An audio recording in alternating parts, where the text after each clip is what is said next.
up here? And are you FOI, murderer? Because that's what she just told us. So get the fuck out. But we don't do this every night. We don't know. This is full moon when this is on. We need to say it too. We need to make this shit for you right here. So it goes on. It's bigger. Get my face to one fucking time. Get my face.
How y'all doing?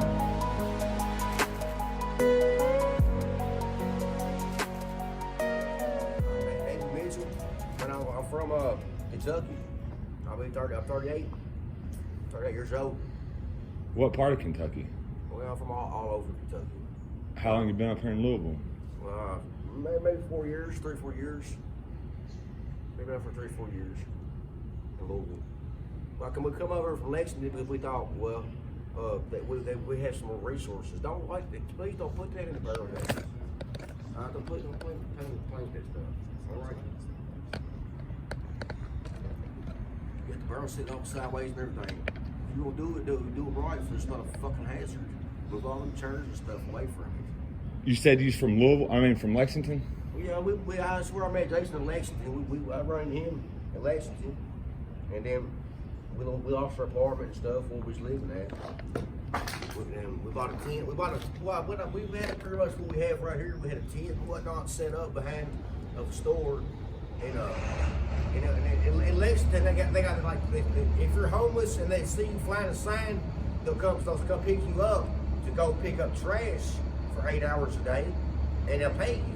So if they see you hold up a sign in Lexington, they'll stop, pick you up, and then you go pick up trash for so many hours a day. They'll buy you something at McDonald's, and then they'll pay you some money. But anyway, that's what they do. They have those people take down homeless camps. They take down homeless camps and stuff. So they took all the tents and stuff down. And we had, that's like the first of the month, we bought a brand new tent, all new camping gear, and we had nowhere to go. So we had to come here. I try to drink, and I try not to do drugs. I smoke spice shit, whatever the fuck it is, fake weed, artificial weed. I've been smoking that for 3 years. I've been stuck on that. Tell me about that spice. I don't know nothing about it. Anywhere for real.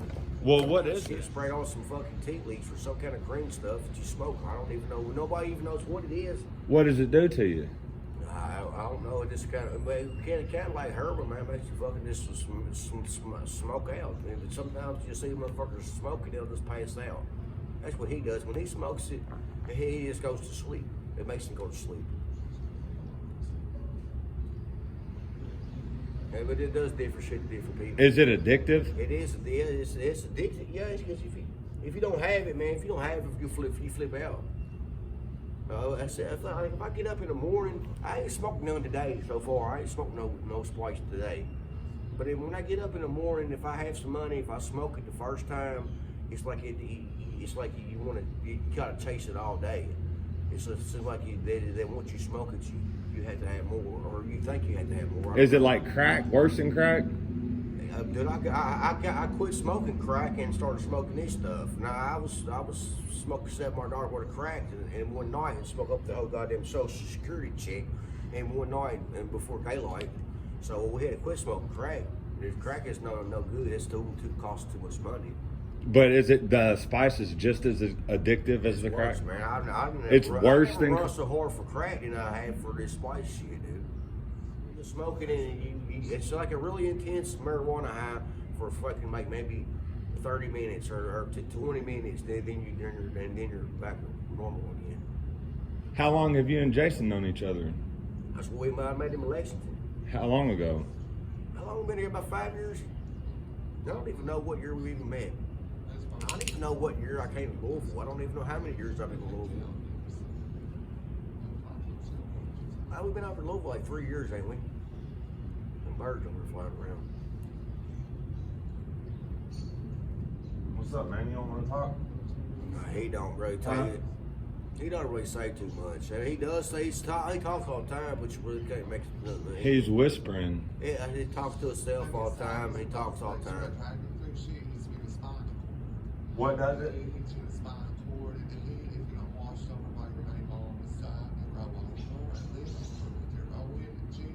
Hold on. Done with you with this up here, and are you FOI murderer?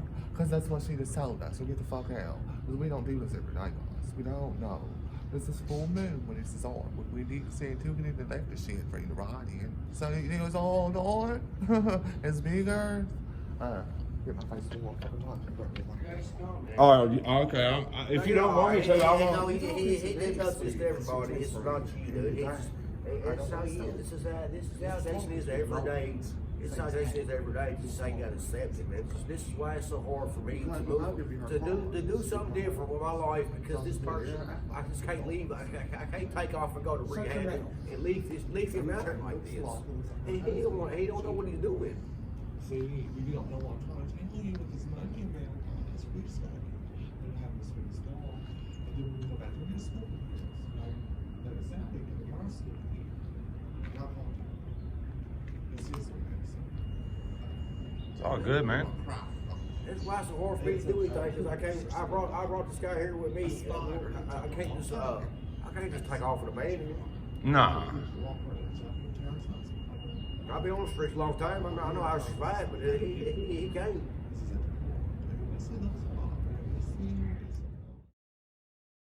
When usually on a typical day, and usually I wake up out here and down the street over here, they got little places, the coffee houses for the homeless. And you go over there, they give you a cup of coffee, a sack lunch. Usually I wake up, I'll go over and get my cup of coffee, or then and if it's Saturday or Sunday, they're closed.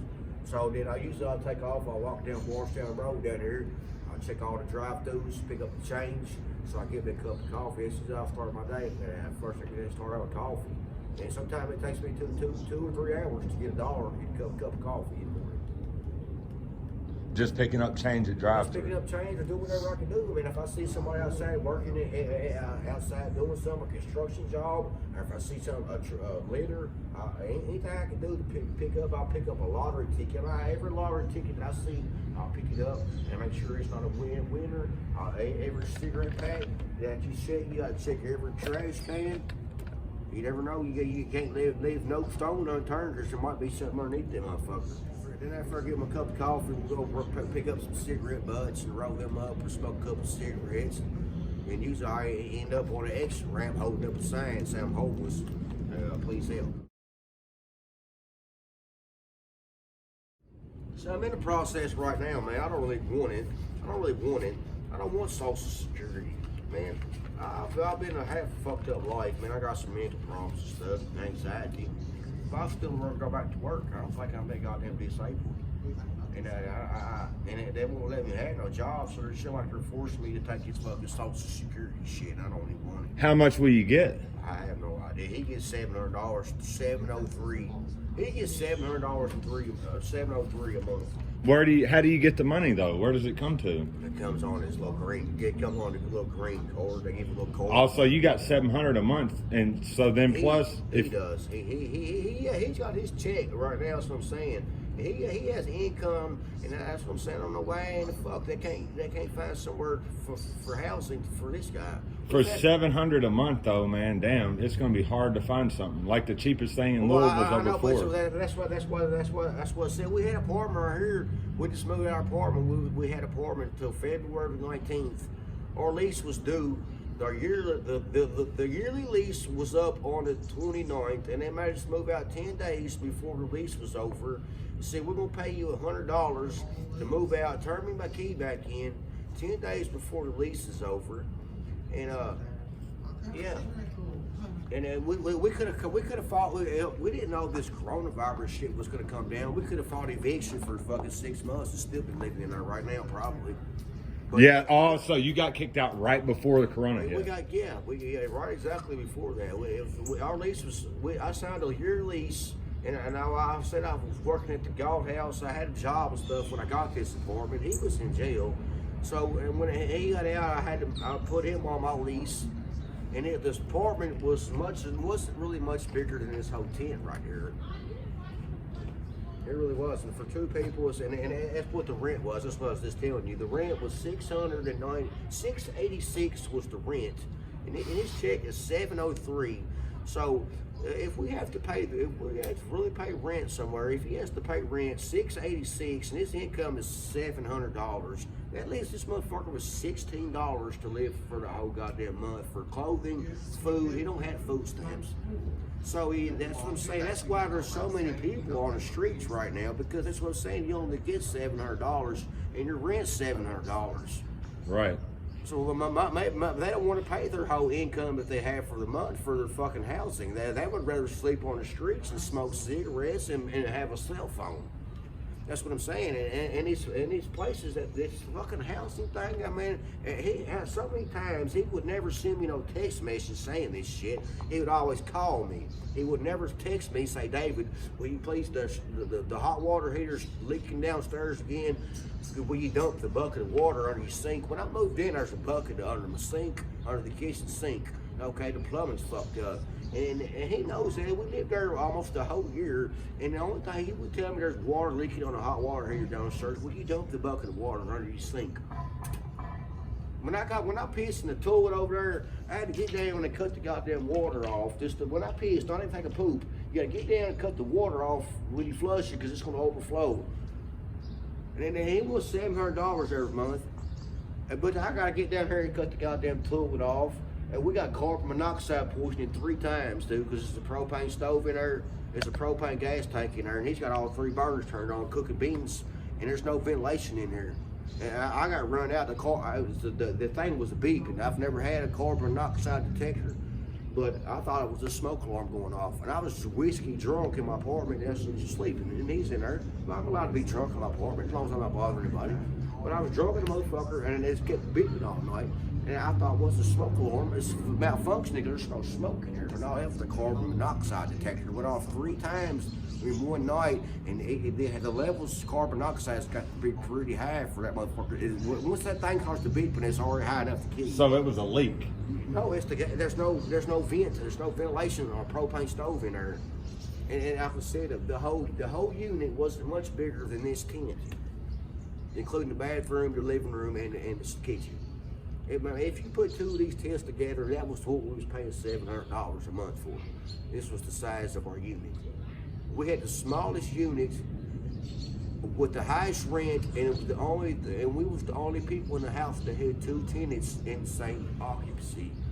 Everybody else's apartments was way bigger than ours, and we had the highest rent and 2 people living in it. And the toilet don't flush. And he wants to call me all the time and say, dump the bucket of water in the sink. Slumlord. Yeah. Yeah, but say that now, they said they didn't want to accept any more housing vouchers. We had a housing voucher for St. Vincent de Paul. See, it was based on my income, so I had 0 income. So I don't have to pay any rent, but it's based on your income. See, if it was based on his income, he would probably have to pay like $300 or $400 a month. So, and that way he would still be able to have $300 to fucking survive on. If you only get $700, you really can't pay it all out for rent. And then he will call me 25 times and say the toilet don't fix the well, damn, I picked up the parts, I picked up the fucking nuts. They had somebody come over twice and fix it and didn't do anything. They had somebody come over and look at it, but I'm saying that's what you rather just tell me to dump the water and think to fix the plumbing. What you want your check, or you want you fucking rent every month, but the toilet don't work. The toilet don't work, the fucking plumbing don't work. We're getting carbon monoxide poisoning in here. The white flag. You see, when it gets, they have white flag. If when it gets so hot, if like I think it's over 95 degrees, or when it gets below 32 degrees, it's extremely hot or extremely cold. So they don't want you to heat exhaust. They don't want you to die from freezing to death. So they have a white flag. They have a white flag outside. That means that anybody can come in and stay. But they said because of the coronavirus, they're not going to be having the white flag thing. But that might just be hearsay. I don't know. That's what I'm saying. So like we're getting punished because of coronavirus, and we didn't have anything to do with it. Just because we're poor. That's what I'm saying. I couldn't even walk through the drive-thru the other day at Wendy's because I don't have a car.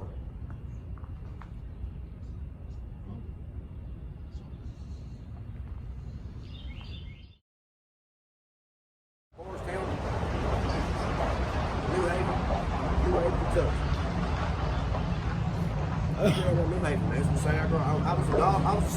They sold me to a Catholic priest. They sold 5 children to a Catholic priest, Father Mitchell. Hold on, let's wait till these trucks go by. I want to hear about that. Oh yeah, they sold me to this fucking priest, dude.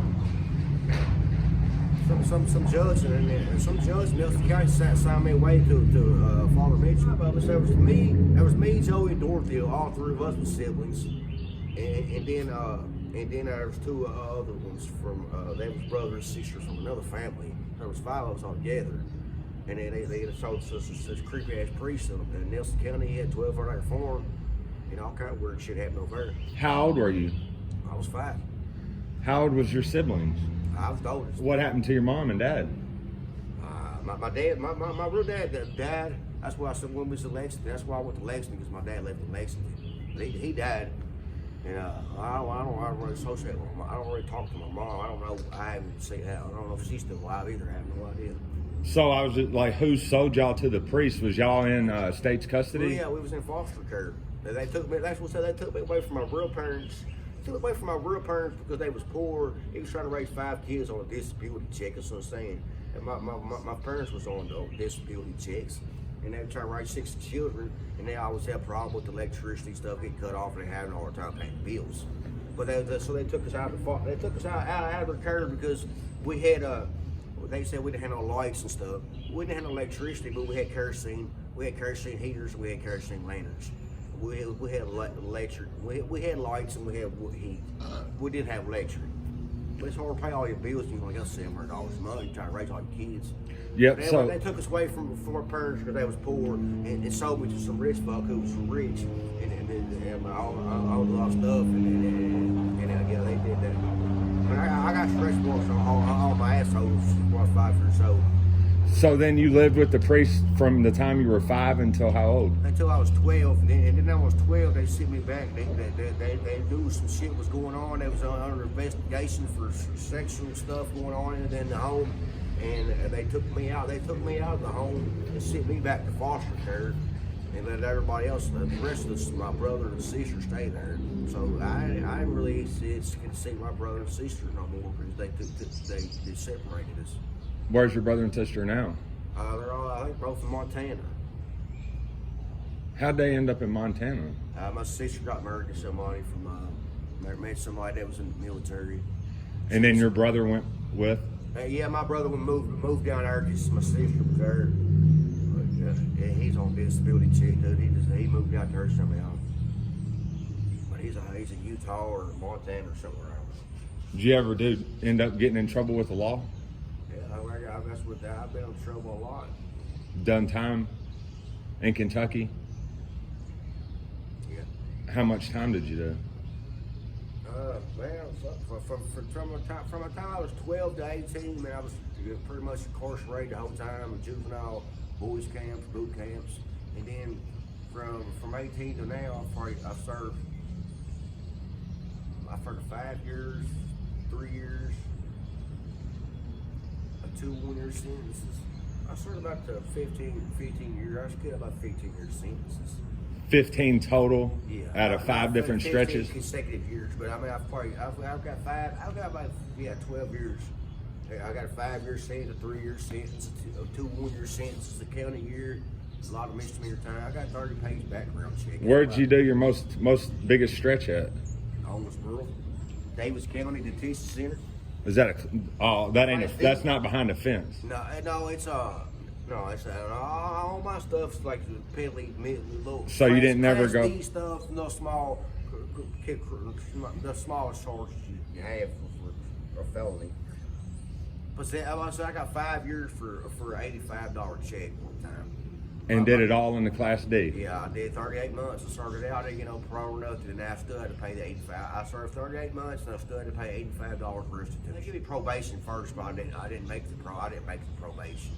I didn't make the probation. Like I said, I've always had a hard time with drinking and drugs. I went to my probation officer one day. It's the first time I ever went over there, and I got there too early before they'd even opened the door, and he cussed me out because he said he ain't got the coffee made yet. Well, I'm sorry, I got there too early. Would you rather me be late? I go to see my probation officer, and I got there early, and he cussed me out. He said the door's not opened up yet. I ain't got the coffee made, motherfuckers. We said something. What you asked me to do, I'm sorry to grouchy. But after he did that, I never reported back ever again after that. The first time I reported to that motherfucker, I cussed out because he ain't got the coffee made.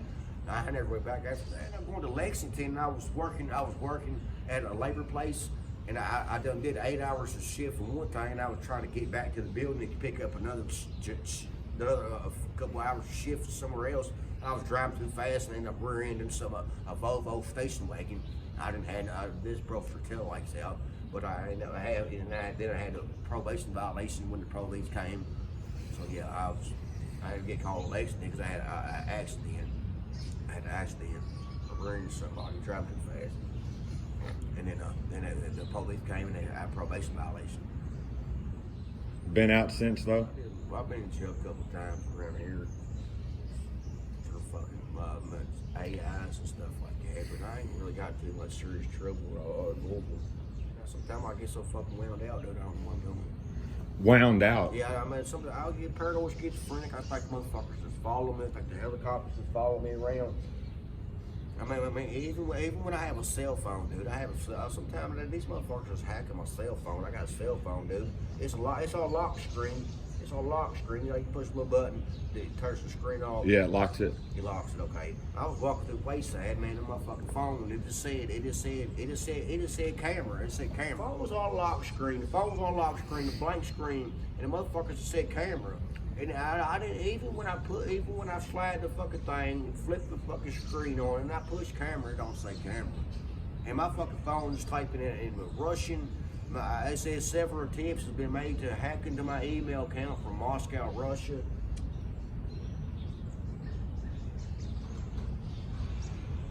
And I mean, it's the weirdest shit, dude. And I mean, sometimes I swear, man, I'm not hallucinating, but here lately, man, I just fucking something's blowing in the wind. Like a leaf, especially the leaves. Something's fucking blowing. And that's where I can point that motherfucker. I can point to that leaf and it will stop fucking moving. Or I'll be taking a step and I'll be walking and every time I take a step, bro, a fucking leaf blows up behind me. Every step I take, it's leaf moving. And I stop, the leaf fucking stop moving. And I take another step, the leaf moves.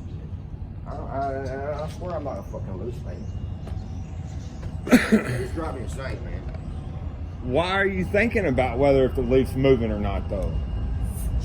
You know what I'm saying? Why even worry about it? Because you know, if you focus on that, you'll probably notice it more, wouldn't you?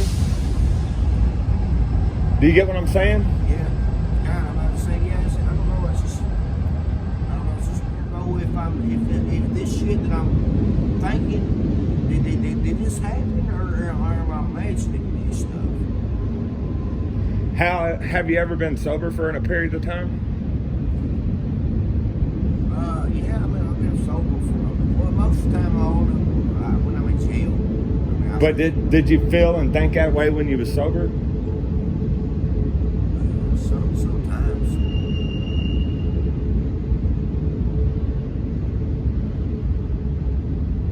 Yeah, but there's another fucking thing that's really been on my mind here lately, man. I think this guy can doctor over here to try to kill me. Who is it? There's a doctor at this Phoenix Health Care that we go to. They pretty much force the homeless people to go to. Yeah. And I went over there to get my blood work checked every day because, like I said, he's gay, and you know, and he has sexual activities with other people and stuff. We're in the homeless population. I just want to go get checked up, make sure I didn't have hepatitis or HIV and stuff. So I went over and got my blood work checked out. And on the way out the door, here comes Dr. Bob and some motherfucker dude with a red coat on from U of L. And it gives me a big ass syringe saying this is experimental research from Big Pharma. This is going to help your hepatitis. This got COVID-19. The fucking letters at the big top of the page. And, It had COVID-19 on the paper? yeah. That's what I'm saying. I'm not so sure if this goddamn doctor didn't try to kill me. Well, how'd you end up feeling after you this? Ever since he's given me that shot out, I've been feeling fucking fatigued, severely fatigued.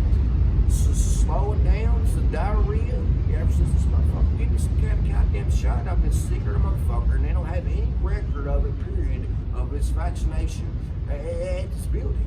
So his doctor, they said, who knows what this motherfucker, he might just threw that paper out and shot me up with some choline. Because there's no record of it. So what kind of doctor is going to suit up a motherfucker and has no record of what you just did over here? That's what I'm saying. That's just making me schizophrenic. I don't know if the doctor's trying to kill me now. The motherfucker behind of me was selling heroin, and he killed 2 or 3 people. He thought it was heroin. He was selling fentanyl. Yeah. And the dude, he gave the dude a shot in it over here, and I think the dude died. I had to help the motherfucking neighbor pack some other lady outside. She about died over her. You don't mess with the heroin? No, hell no. I did heroin the first time I did heroin. Man, I sniffed 5 little lines of it in 2 days, and I died. I overdosed. and the thing is, you don't know if somebody put fentanyl in it now. So Yeah, that's it what might... I'm saying. That's what I did. You don't know what's in any of this shit, man. Like I said, even the meth and stuff's going around. I don't know. Half this shit is fucking artificial stuff, man. They fucked up the Sudafed. It's really hard to buy Sudafed, and it's the key ingredient to make meth. That's what I'm saying. So I don't know. Half this shit's like bucket bath salts or something. Yeah, man. You know, we're trying to work it on housing, man. I was just saying, I don't really want no disability check. I just want to go back to work. But they see me right now. I'm so unstable, dude. That's why I think it. I don't think it's my background check. I think it's just where I'm so unstable that motherfuckers just don't want to hire me. Because on one minute I'm okay, the next minute I'm fucking high, I'm 0 to 100, like Edward said. Yeah. On one minute I'm okay, the next minute because I can't get my shoe tied right. I'm fucking free tripping up all the time, man. That's what I'm saying. I think it's just a mental thing. Really, I don't think you're really fucking craving it. I don't think you're really craving it, but I think it's more of a mental thing. Yeah, we're trying to get back to housing again, but that's the thing, man. I don't know. I'm trying to get them to get him his own housing, because that way we won't get kicked out. But like I said, he don't never say too much. But sometimes he does stuff that I get upset with, and I get to hollering. And if he wasn't over there, I wouldn't be hollering. If I had nobody in my apartment to be yelling at, I wouldn't be yelling, and I wouldn't be making no big scene. You know what I'm saying? It's just like sometimes he smokes that splice stuff, and he'll pass out with a cigarette in his hand on top of the bed, man. And if I don't to put it out, something's gonna happen. Something's gonna catch on fire or something. Quit smoking that fucking spice. Would that help? Yeah, I probably will. But I mean, I can quit. That's why I've been drinking. That's why I've been drinking. But that's what I do. Whenever I stop doing one thing, I'll stop doing one thing and jump on something else. So that's what I said. I quit smoking crack. And I got smoking the splice stuff. It's called a switch addict. But yeah, so that's what I'm saying. But I have, if I get on the right medications, I think I might help. But I don't think they put me on. They got me on taking Buse bars and some other shit, man. And I don't know what it just doesn't. I think it makes me flip out. I have 2 weeks supply, and I'll be so nervous and so anxious that I will take a 2 week supply of pills in one day trying to calm down. I try to get so wound up, man, that I don't even know what I'm doing. And I'm doing stuff, and I'm not really thinking about what the fuck that I'm doing before I do it. You know what I'm saying? And the consequences that this what's going to happen after what I'm doing here. You know what I'm saying? Yeah. I just get so wound up, and I don't even know. I'm not thinking. What would you say the point of life is? Life, the reason we're alive. I don't have any idea. I wonder that myself sometimes. I ask myself, what's the purpose of me being here? Why am I here? I haven't figured it out yet. I don't know why. It was nice meeting you, brother.